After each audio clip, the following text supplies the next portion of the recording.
Here we go, though. Match number 4, and, We didn't know it yet, but this is going to be a moment that will live in infamy. It's Game 4 of Heat 1 in the Fortnite Winter Royale semifinal. Sam waits in a corner, holding the dreaded Infinity Blade, and looks for his opportune moment. Right when he sees players fighting, he springs into action, wreaking havoc on the tiny circle. He smashes into the builds and hacks players to death. He immediately jumps into the air and continues to knock down players from high ground, collecting even more kills. It's chaos everywhere and only gets worse when his competitors have to rotate from the storm. Sam kills 8 players in a single minute. He finished the game with 12 kills, catapulting him to the top of the standings. doesn't matter anymore. This is Psalm's world, and we're just merely living in it. The Infinity Blade is too good. It's so powerful.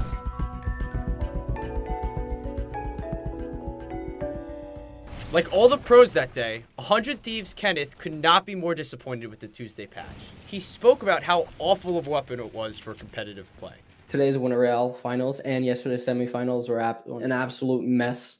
For the second time now, Epic have introduced a last-minute patch before a major tournament that is completely meta-changing. And this time around, it was not just meta-changing, but like winner deciding, right? Whoever got the sword basically won. The Infinity Blade left its mark on the semifinals. Several players had it late game and rocked everyone rotating into the shrinking zone. It is going crazy here. Just one stellar game with the Blade easily qualified several players to the finals. The next day was no different. While pros tried to play around the Blade, it was just too much. The sword went a long way in deciding who won.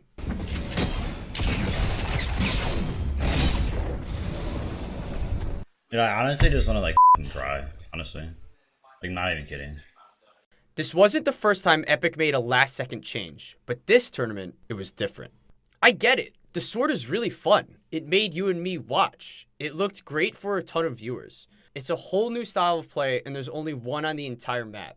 Sure, in your normal duo or squad games, it doesn't seem broken. You could find ways to beat it. You could protect yourself from its damage, and you usually have some backup. But in a competitive scene, the sword was horribly executed and, frankly, a poor decision. Basically. And what's up, Vix? How you doing over here? Have you met the Infinity Blade? Yeah, Vix did now. To start, Epic Games released the Infinity Blade on the literal start of the semifinals of the Winter Skirmish. Just think, hundreds of thousands of dollars are literally on the line in the skirmish. Players have been practicing for months for this tournament. You had to qualify in advance, and for some, it was their first professional opportunity. Imagine pouring your heart and soul into this moment, this one chance, and Epic decides to throw your hard work away the day of the tournament.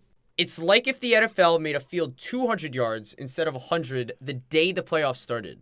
The timing was horrible. And the thing is, there was an easy fix. Maybe don't put such a game-changing weapon into the game the day of your biggest tournament of the winter. I feel like this isn't too difficult. While you might be saying the sword hasn't completely rocked you in a normal game, competitively, it's a freaking nightmare. Heat 1 was a mess. Most of the players competing barely had any time to prepare for the Infinity Blade. It was complete chaos. Players were jumping around and smashing everything in their sight. Heat 2 was a different story. The sword player became smarter. They waited to strike and destroyed everyone rotating into the final 2 zones. Seriously. Players vaulted up into the standings just because they had one weapon. It was impossible to combat. Well, Flossin won the game! He gets the swing off, which gives him the HP to eat their... The sword is so powerful in competitive play because of how clumped the players are. These aren't your normal solo games. Upwards of 40 people are alive heading into the last few zones. There are people playing high ground, people camping low ground, and players just trying to stay alive in the middle. The Infinity Blade wreaks havoc on everyone. You could body people trying to build high. You could surprise anyone in enclosed places, and you have the extra mobility to actually stay alive. If you were smart with the sword, you were basically guaranteed a high finish, high kill game. Epic Games' screw-up brings up an age-old question for esports. How do you balance between competitive play and casual play? The sword is fun, but there isn't a space for it in competitive play. At the very least, it should have been put in a limited time mode. Esports has such an appeal because you can see something in pro play and you can go practice the same thing in your games. It's advantageous to have casual and pro gamers be similar to each other. But every action from Epic just shows that they do not care about competitive play. Epic can actually have a pretty simple fix. Create a tournament server. Fortnite has proven they can do this. They have the pop-up tournament with its own rules and create new modes weekly. League of Legends has been an established and popular esport for years. They have made some mistakes, but each mistake is easier to fix because of how they organize their leagues. Every respective league plays at least one patch, sometimes even two, behind. Meaning, they aren't necessarily playing the same game as you, but it's very close. If there are any game-breaking abilities or items that Riot Games isn't happy about, they could change it. A tournament realm would allow Epic to directly control their competitive play. They could test items in the casual and normal game modes and pick and choose what to actually use in their tournaments. Pros would certainly rage less and would actually know what is going to happen in a tournament. Rather than changing the way the game is played the day of, Fortnite will have a buffer.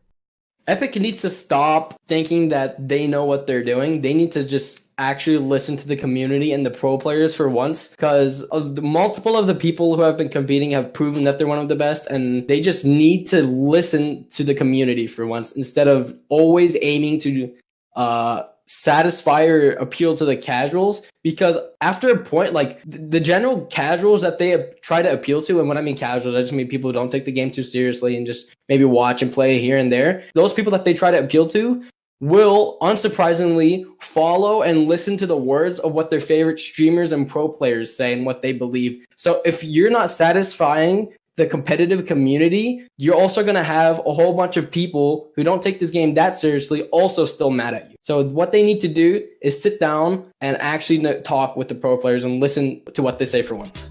Let's hope that Epic Games learns from this mistake. In the long run, it's only one tournament that will become infamous because of a balancing error. Fortnite seems almost too big to fail, but if they alienate one half of their player population, anything could happen. Competitive play matters. It's healthy for the game and brings more fans and intrigue from beyond the video game community. Epic has never cared about competitive play. They better be careful before they hit a point of no return. All that harsh feedback from today, from literally not just the whole pro community, but from probably everyone in the casual community as well. And what I can see is going to happen is nothing's going to change, and Epic is still going to do what they're going to do and continue to maybe ruin their game. This has been Tim with Pro Guides. If you're interested in seeing more videos like these, subscribe to our channel. Let me know in the comments below what you think Epic should change, and leave a like if you enjoyed watching. I really love the community we're building here. I appreciate you guys so much. I'm going to personally respond to you guys in the chat, so please leave a comment. I really want to know what you guys think. Have an awesome day. I'll see you next time.